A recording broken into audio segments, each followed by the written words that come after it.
मिर्जापुर के मझवा विधानसभा के गोपालपुर गांव में 23 सितंबर को मुख्यमंत्री योगी आदित्यनाथ की आगमन की तैयारी जोर शोर से चल रही। इस अवसर पर जिला प्रशासन द्वारा विशेष इंतजाम किए जा रहे। मुख्यमंत्री के दौरे का जायजा लेने प्रदेश के कैबिनेट मंत्री अनिल राजभर ने स्थलीय निरीक्षण किया। कैबिनेट मंत्री अनिल राजभर ने मीडिया से बातचीत में बताया कि मुख्यमंत्री का इस विधानसभा में यह पहला दौरा है और इस अवसर पर वह कई महत्वपूर्ण विकास योजनाओं का शिलान्यास और लोकार्पण करेंगे। उनके आगमन से क्षेत्र के लोगों को कई नई सौगातें मिलेंगी और जनसभा में भारी संख्या में लोग शामिल होंगे। वन नेशन वन इलेक्शन पे सपा अध्यक्ष अखिलेश यादव के बयान पे अनिल राजभर ने कहा कि अखिलेश यादव केवल विरोध के लिए विरोध करते हैं। विधानसभा के चुनाव एक साथ होते थे और अब प्रधानमंत्री मोदी द्वारा लाई गई इस योजना का 32 पार्टियों द्वारा समर्थन किया जा रहा। राजभर के अनुसार कुछ लोग केवल मोदी जी और योगी जी का विरोध करने के लिए उनकी योजनाओं का विरोध करते हैं, जो राष्ट्रहित के खिलाफ है। वहीं एनसीआरबी के आंकड़ों पे जवाब दिया। उन्होंने बोला कि एनसीआरबी के आंकड़ों पे सपा द्वारा उठाए गए सवालों के जवाब में अनिल राजभर ने कहा कि सपा सरकार के दौरान तो थानों में मुकदमे दर्ज ही नहीं होते। वर्तमान सरकार ने व्यवस्था को पारदर्शी और जिम्मेदार बनाया है, जिससे अब थानों में मुकदमे दर्ज हो रहे हैं और आंकड़े अधिक दिख रहे हैं।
किस चीज़ का भी आपने निरीक्षण किया है? कौन आने वाले हैं, कब, क्या कार्यक्रम है पूरा? देखिए, परसों माननीय मुख्यमंत्री जी का आगमन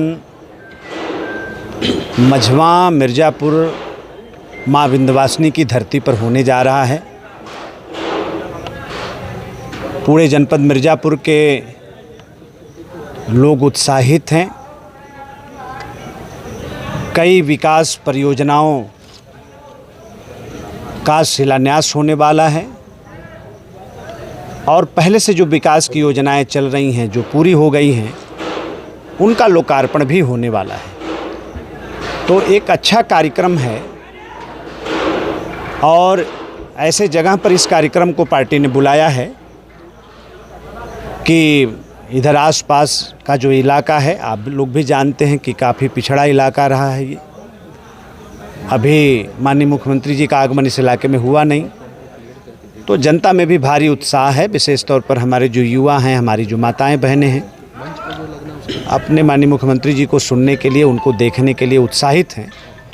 मैं समझता हूँ काफ़ी अच्छा और सफल कार्यक्रम यहाँ पर परसों होने जा रहा है। सर, अखिलेश यादव ने वन नेशन वन इलेक्शन लेकर कहा है कि सरकार चुनाव आयोग को खत्म करना चाहती है, इस पर आप क्या कहना है?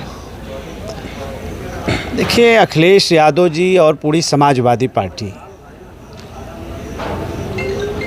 उनको सिर्फ विरोध के लिए विरोध करना है और माननीय प्रधानमंत्री मोदी जी के विरोध में इतना अंधा हो चुके हैं लोग कि मोदी जी का विरोध करते करते कब देश का विरोध करने लगते हैं, इसका भी अंदाज़ा उनको नहीं लगता। One nation one election